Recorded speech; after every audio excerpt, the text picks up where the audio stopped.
안녕하세요. 한PD입니다. 11월 21일 캄보디아 뉴스 시작합니다. AFD, 캄보디아 관광 인력 양성 지속 지원.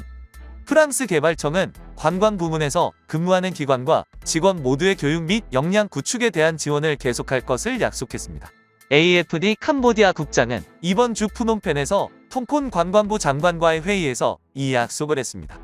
통콘 관광부 장관은 캄보디아의 관광 상황, 관광 개발에 대한 정책 및 전략 계획, 코로나19 및 정부 조치의 영향, 위기 예방 강조했습니다.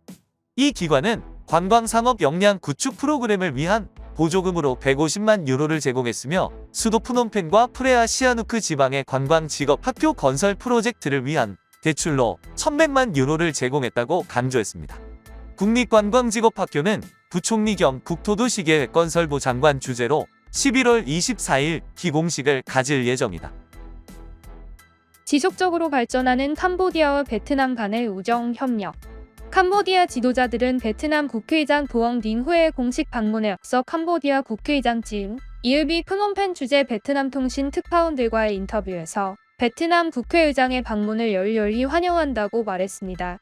도엉 딩 후의 의장은 캄보디아를 공식 방문하여 11월 19일부터 22일까지 캄보디아에서 열리는 제43차 아센 국제의회총회 총회에 참석합니다.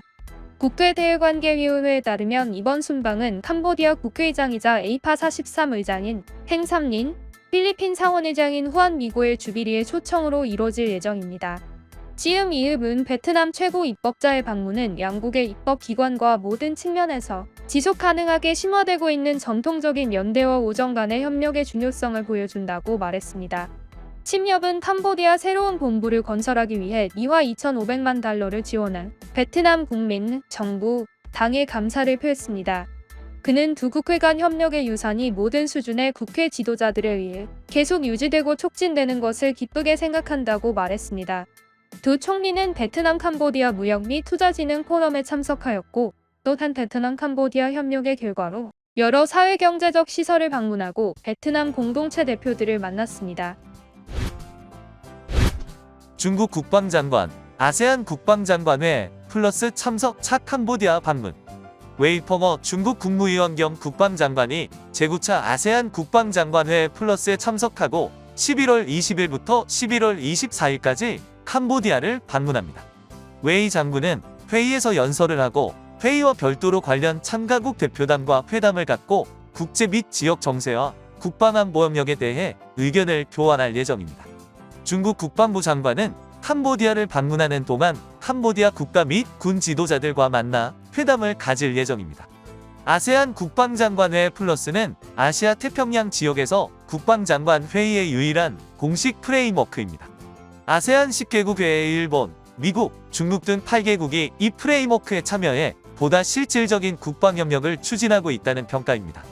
다른 대화 파트너인 호주, 인도, 뉴질랜드, 대한민국, 러시아는 지역의 평화, 안전 및 발전을 위한 안보 및 국방 협력을 강화합니다. 훈센 총리가 코로나 확진으로 인해 회의를 불참하자 해리스 부통령은 미국이 여기에 머물 것이라고 말했습니다. 카말라 해리스 부통령은 중국이 영향력 확대와는 무관하게 미국은 장기적으로 아시아 지역에 전념할 것이라고 지난 금요일 말했습니다. 해리스는 방콕에서 열린 정상회담에서 미국을 자랑스러운 태평양 강국이라고 부르며 미국의 오랜 안보 동맹 네트워크가 아시아의 번영을 가능하게 했다고 말했습니다.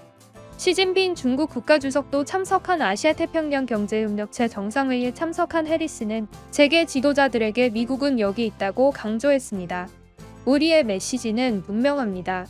미국은 인도 태평양에 대한 지속적인 경제적 공약을 가지고 있으며 이는 몇 년이 아니라 수십 년, 몇 세대에 걸쳐 측정됩니다. 라고 그녀는 아시아 태평양 지역에 대해 선호하는 미국 용어를 사용하여 말했습니다. 미국이 중국에 대해 확고한 태도를 취하는 동안 일부 아시아 국가들은 미국의 경제 개입 수준에 의문을 제기했습니다. 해리스는 아시아 지역의 경제 파트너십이 바이든 행정부의 최우선 순위라고 주장하며 미국 민간 부문이 아시아 지역에 연간 약 1조 달러를 투자한다고 지적했습니다. 그녀는 미국은 우리 행정부의 접근 방식에 의해 강화된 세계 성장의 주요 엔진이고 앞으로도 그럴 것이기 때문에 미국은 이 지역 경제와 기업의 강력한 파트너라고 말했습니다. 캐서린 타임 이 뉴욕 대표부 대표는 기자들에게 우리 모두는 오늘날 세계 경제의 불편함과 불안을 느끼고 있다고 전하며 우리는 다른 결과가 필요하며 이는 우리가 무역과 경제 그리고 전반적으로 서로 참여하는 방식을 혁신해야 한다는 것을 의미합니다. 라고 말했습니다. 미국의 서약에도 불구하고 미국 대통령 바이든은 토요일 백악관에서의 손녀 결혼식에 참석하기 위해 에이펙 정상회담을 건너뛰었습니다. 그러나 그는 지난주 아시아에서 열린 두 차례의 정상회담에 캄보디아와 인도네시아에서 참석했습니다. 현직 교사들 교육부의 교장 해임 요구. 24명이 넘는 교사들이 교육청년체육부에 교장 교체를 요구하는 신청서를 제출했습니다. 이 요청은 끄라티에 지방의 톰끄레 중학교에서 벌어진 일입니다. 2022년 11월 17일 정부 부서에 접수된 교사들의 편지에서 그들은 교장인 손민칸의 지도력에 불만이 있다고 말했습니다. 교사들은 교장의 독단적인 관리와 교칙 등을 지키지 않는 등 많은 실수를 저질렀으며 학교의 규율과 질서에 대한 통제가 여전히 제한적이라고 말했습니다. 교사들은 또한 2017년부터 2022년까지의 학교 예산에 대해 직원들에게 정보를 제공하지 않고 모든 예산은 특정되지 않게 사용되어 학교 예산이 투명하지 않다고 덧붙였습니다. 또한 교원팀은 5개월 동안 여전히 상위 교육부에서 해결책이 없었다고 덧붙였습니다. 그들은 학생 수가 점차 감소하고 있으며 학생들이 점차 다른 학교로 전학을 갔다고 전했습니다. 교사들은 가능한 한 빨리 교장을 교체하여 학교가 정상 궤도에 오를 수 있도록 교육부에 요청하고 싶다고 말했습니다. 코콩 다라사코 공항이 운영이 지연될 수 있습니다. 한 고위 민간 항공 관계자는 코콩의 다라사코 국제공항 프로젝트가 지연될 수 있다고 말했습니다.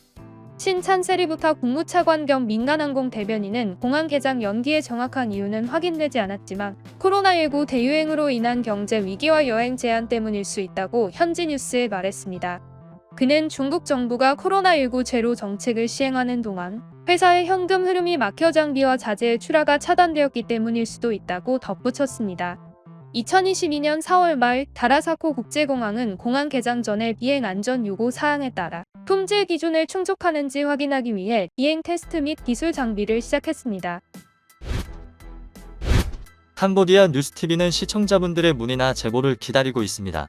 또한 기사에 정정 내용이 있으면 수정하겠습니다.